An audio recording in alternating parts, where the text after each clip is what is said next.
नमस्कार मंडळी, श्री स्वामी समर्थ। उद्या 15 जानेवारीला आलेले आहेत किंक्रांत। मकर संक्रांतीचा सण हा एकूण 3 दिवस साजरा केला जातो।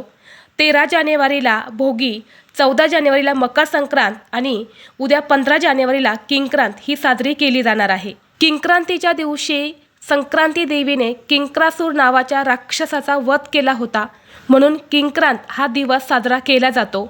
ज्योतिषशास्त्रानुसार हा दिवस अशुभ मानला जातो, त्यामुळे या दिवशी कोणतेही शुभ कार्य हे केले जात नाही। परंतु किंक्रांतीचा दिवस जो असतो तर तो नजरबाधा, नकारात्मकता, इडापिडा, दरिद्रता दूर करण्यासाठी खूप प्रभावी दिवस मानला जातो आणि खास करून या दिवशी मुलांचे नजरदोष, संकट, विघ्न, अडचणी दूर होण्यासाठी काही उपाय हे केले जातात।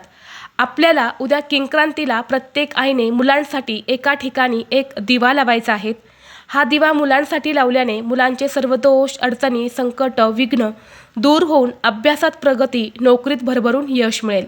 तर हा दिवा कुठे लावायचा आहे, कसा लावायचा आहे, हा उपाय कोणत्या वेळेत करायचा आहे याबद्दलची संपूर्ण माहिती एका व्हिडिओद्वारे मी तुमच्यासोबत शेअर केलेली आहे।